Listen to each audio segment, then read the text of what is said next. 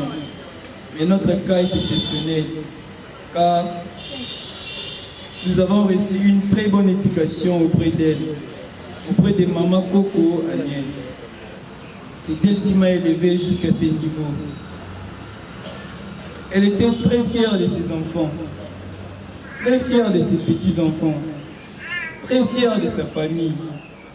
Et si nous sommes ce que nous sommes aujourd'hui, c'est véritablement grâce à elle. Une qualité que je retiens d'elle, c'est qu'elle fut une fervente catholique, toujours dévouée au service de son maître.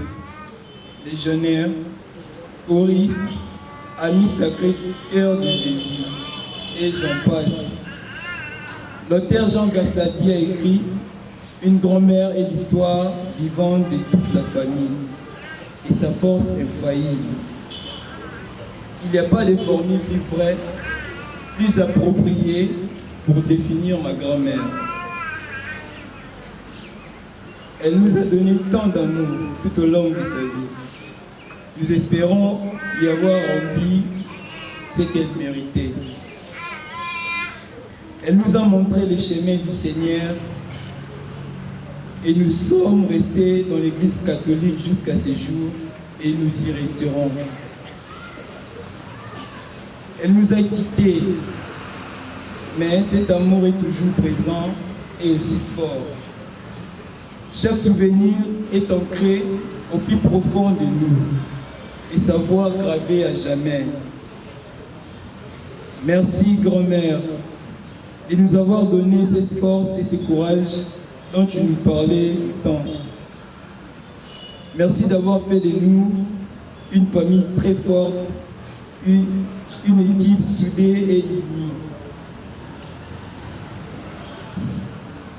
Nous avons tous eu une chance indescriptible d'avoir été dans ta vie. Que l'on soit mari, enfant, petit enfant, neveu ou ami. Nous souhaitons à présent que tu reposes en paix. Tu les mérites tellement. Tu nous manques déjà terriblement. Mais tu resteras un modèle pour nous tous. Une étoile qui ne nous quittera jamais et qui continuera à éclairer nos vies. Que la terre de nos ancêtres te soit douce et légère. Adieu, adieu ma mère. Tobeteli maboko makasi. Maboko ete batole toboka. Merci, merci.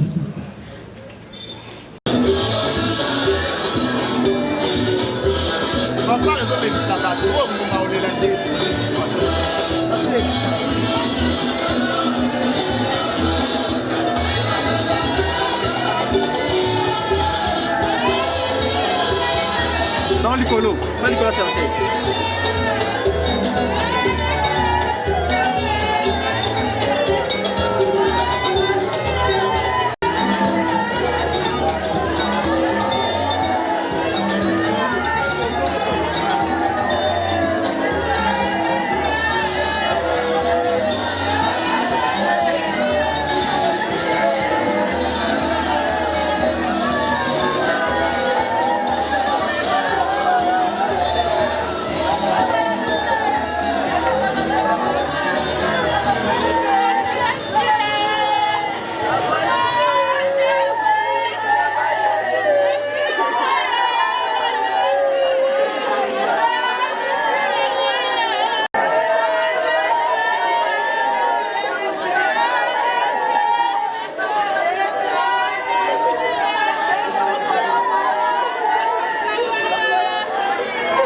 se préparer.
Bonjour à tous.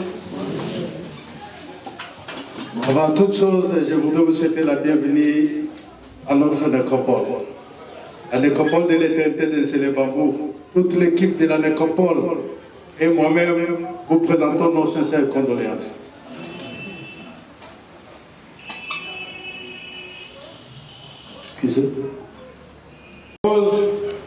Le Célébambou est un cimetière que nous voulons réellement paysager. Nous voulons que ce cadre soit non seulement un lieu d'inhumation, mais également un lieu de recueillement. Un lieu où, lorsque certains d'entre vous reviendront pour se recueillir, et pourquoi pas pour référer la tombe de maman Essaïla Agnès, que nous portons à terre ce jour à l'âge de 67 ans, qui se sent en harmonie avec la nature. Nous vous signifions qu'au bout du bâtiment administratif sont disposées nos installations sanitaires. Quelques règles s'appliquent également à notre cimetière, notamment. Nous vous prions d'éteindre vos téléphones ou de les mettre en mode silencieux pour éviter toute interférence sonore et pour le maintien de la quiétude requise en ce moment. Les poubelles sont disposées un peu partout sur le site. Nous vous prions de l'utiliser pour jeter les déchets et les ordures. Il est interdit de monter ou de marcher sur les caveaux. Je reprends, il est interdit de monter ou de marcher sur les caveaux déjà enterrés. Il est également interdit de fumer dans l'enceinte du cimetière. Il n'est pas permis d'ouvrir le cercueil ici au cimetière. Le célèbre poète français Paul Éluard a écrit ceci beau poème disant: j'ai écrit ton nom sur le sable, mais la vague l'a effacé. J'ai gravé ton nom sur un arbre, mais l'écorce est tombée. J'ai incrusté ton nom dans le marbre, mais la pierre a cassé. J'ai enfin gravé ton nom dans mon cœur, le temps l'a gardé. Vous êtes certainement fatigué, exténué après 14 jours de deuil, 14 jours de douleur, de peine, et je ne voudrais pas abuser de votre temps. Souffrez toutefois qu'au nom de toute l'équipe de la nécropole de l'éternité, je prononce ces petits mots de circonstance. Et mon très bref pour vous remercier de la confiance que vous nous témoignez. Un petit mot pour vous présenter à vous tous, parents, frères, sœurs, amis et connaissances de maman Agnès, Seila Kalonda, qui avait tenu à l'accompagner jusqu'à sa dernière demeure, nos condoléances. Les condoléances de toute l'équipe de la nécropole de l'éternité de Célébambou, à travers ma personne.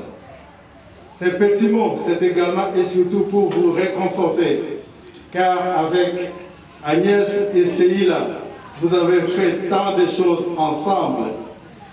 Avec elle, que vous appeliez affectueusement Agnès, vous avez mangé, bu, partagé les soucis et les travaux quotidiens. Avec Seila Agnès, vous avez sans doute partagé tant de projets et tant d'espoir. Il y a tant de choses que vous auriez voulu faire encore ensemble. Aujourd'hui, comme Émir, la mort semble vous séparer. Tout semble s'arrêter et c'est depuis ensemble que vous allez réaliser vos projets. Vous garderez certainement des mamans Agnès et Seila des choses plus fortes. Vous garderez notamment des mamans Agnès qu'elle était une femme généreuse, une femme accueillante, une femme très sociale, non conflictuelle, et elle était vraiment intègre. Et votre présence aujourd'hui en ces lieux est la preuve que vos souvenirs ne sont pas écrits sur les sables, car la vague les effacerait. Que le nom de maman Agnès et Seila n'est pas écrit sur un arbre, car les choses pourraient tomber. Que le nom de maman Seila Kalonda n'est pas écrit dans le marbre, car la pierre pourrait casser. Mais le nom de maman Agnès et tous les souvenirs partagés sont enfouis dans vos cœurs. Au plus profond de vous, là où aucun vent violent soit-il ne pourra les balayer, et là où le temps les gardera à jamais. Votre présence ici, c'est certainement pour dire merci. Merci à maman Agnès et Seila pour tous ces moments. Aujourd'hui, vous venez tous dire au revoir. Au revoir à maman Agnès. Au revoir car il nous a précédés dans l'au-delà. Après un séjour fructueux sur cette terre des hommes. Notez désormais que ce n'est plus au numéro 3 bis de l'avenue Kouamout, quartier Mombele, dans la commune de Limédé, que vous irez chercher maman Agnès, mais maman Seila Agnès reposera désormais à la nécropole de l'éternité de Célébambou, au numéro 73 du quartier La Rédemption. Je reprends. Maman Agnès et Seila reposera désormais à la nécropole de l'éternité de Célébambou, au numéro 73 du quartier La Rédemption. C'est donc ici que nous vous invitons à revenir régulièrement, et non pas seulement le 1er août, journée dédiée aux morts, pour perpétuer sa mémoire, pour entretenir sa tombe et pourquoi pas pour la référer. Une fois de plus, nos équipes et moi-même vous présentons nos sincères condoléances. Nous allons à présent inviter notre équipe d'animation à nous conduire en procession vers la dernière demeure de maman Agnès et Seila Kalonda. Nous vous prions à cet effet de former des rangées. Derrière les cercueils, nous insistons sur les dérangés afin de faciliter la circulation de tous et également pour préserver nos espaces verts. Je vous en remercie.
Oui, tous les cas passants.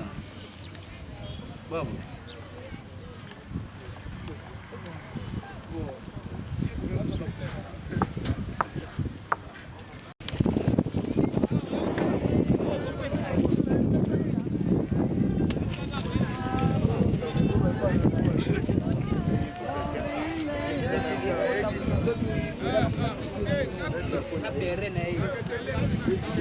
Misato wana santisaki malita mabato baso bayambi yo benisa sikawa lilita liye mama wa biso Agnès alala na boboto bino mokolo kosekisa ye mwinda mwalobi komotanela ye yo ozali na bomoi mpe na bokonzi obileko biso nseko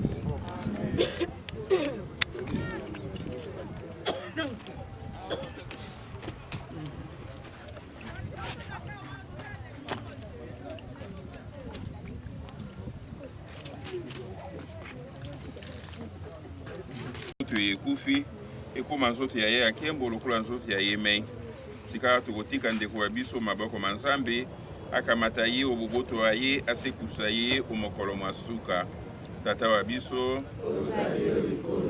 bato bakomisa kombo ya yo bandima bokonzi bwa yo o elingi yo basala yango se lokola bakosalaka olingolo pesa biso lelo bilebya mokolo na mokolo limbisa mabema biso lokola biso limbisaka baninga salisa biso tondima masengi ya te mpe obikisa biso mabe Maria losako tondi grâce ya mokonzi azali na yo abenisi yambo ya basi banso abenisi mpe Yesu mwana wa yo sambela kwa biso Maria losako tondi grâce ya mokonzi azali na yo abenisi yambo ya basi banso abenisi mpe Yesu mwana wa yo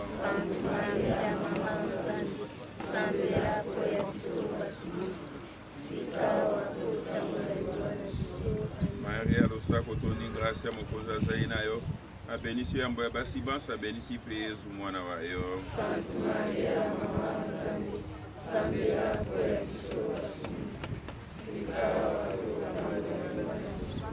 Kimbo na tata pe na mwana pe na Elimo Santo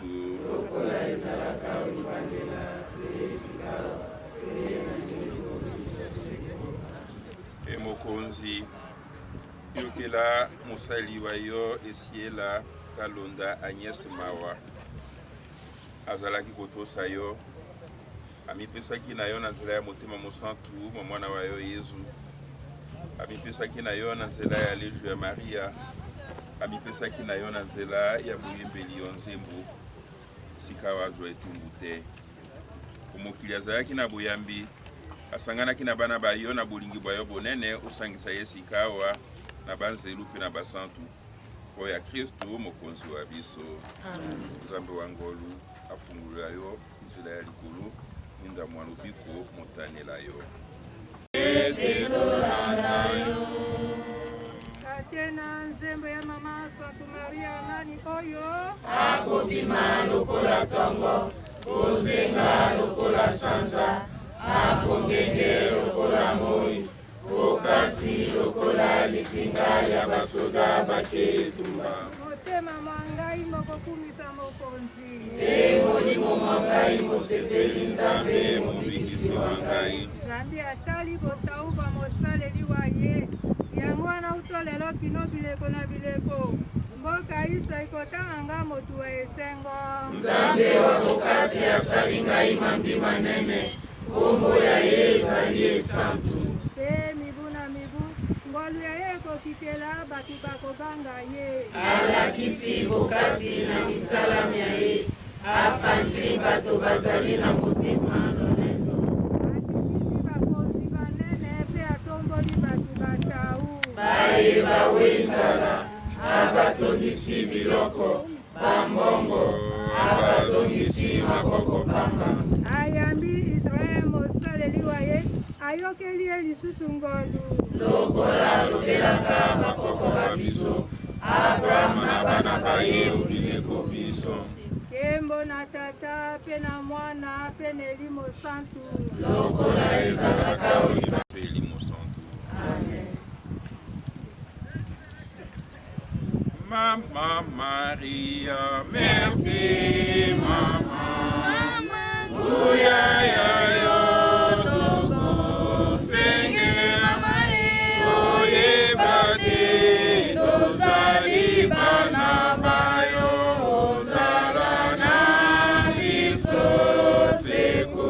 Mama Maria, merci Mama.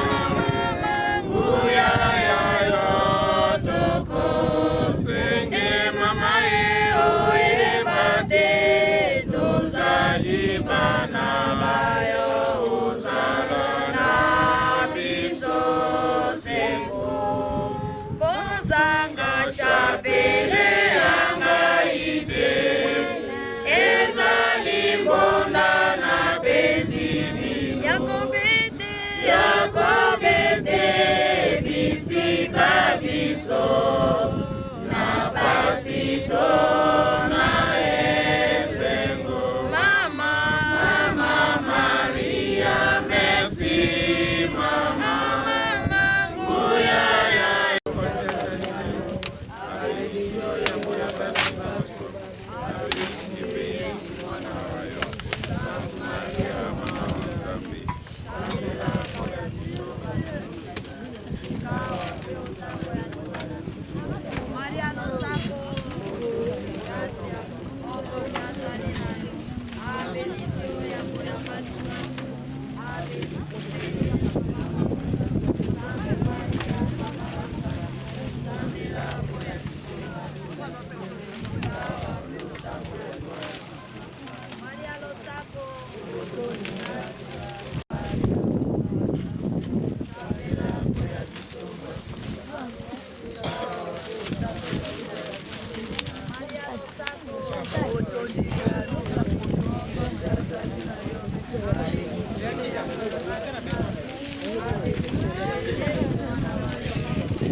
toke na sesha longa te priere za puna e krotira ne vene aya kalonda nyasi kalonda vike mama na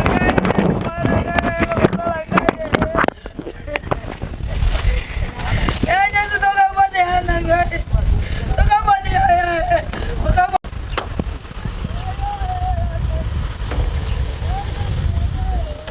Mama? Mbote papa na ngai. Ngai mama Isongo Antoinette.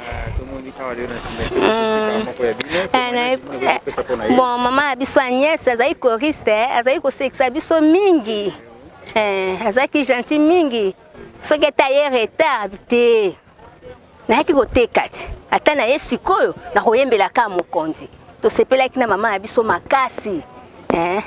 Azali kotika te muta keleli oleleli apesi yo kasi sali mo apasi place ye azali koyemba bon tokotia nani na place na ye yango wana apesi biso pasi kasi Nzambe abatela molimo na ye abatela pe libota na ye abatela bana na ye pe na bakoko na ye. Oui, mbote papa. Ouais, nga na benga mina kombo ya Jacques Okito. Papa Jacques Tomoni. Oui. Oui. Moi témoignage pour na mama na biso. Vraiment ya koloba mingi ezate pasi na motema. Ya malamu ke atikele biso vraiment atikele biso héritage ya koyeba kozala social na batu. Koyeba solo koyeba pe valeur ya mutu. Nzambe a permettre tozana ya kosala te au-delà ya Nzambe tika ete akokisa oyo esengiaki keno ezala na ntango oyo. Oui, maman azalaki vraiment très sociale ndenge oyoki baninga balobi. En tout cas côté wana coup de chapeau maman na place akei molimo evanda na kimia. Maman ya koloba mingi eza te choc ndeza makasi nzambe nde a permetaki yango toza na likambo vraiment ya koloba te liboso nzambe. Merci. Bonjour. Vous pouvez vous présenter? Bon, moi c'est Fataki, c'est le fils de maman Agnès qui vient de nous quitter. Oui. Alors nous tenons déjà à remercier le bon Dieu pour cette circonstance, parce que la Bible dit dans toutes circonstances nous devons dire gloire à Dieu et aussi dire merci pour tout le monde qui est venu, les gens qui sont venus ici pour s'associer à nous, pour l'aider de notre maman. Et jusque-là, notre maman, c'était une bonne maman. Elle nous a tout donné, elle a beaucoup dépensé son énergie, le temps pour nous forger. Et nous sommes aujourd'hui, c'est que nous sommes, c'est grâce à elle. Et elle reste toujours gravée dans nos cœurs. Je sais que l'amour dépasse même la mort. Notre maman est partie, repose en paix maman. Ta mission est finie et nous allons continuer. Nous, les fruits de tes entrailles, et nous ne t'oublierons jamais. Merci de tout ce que tu peux dire.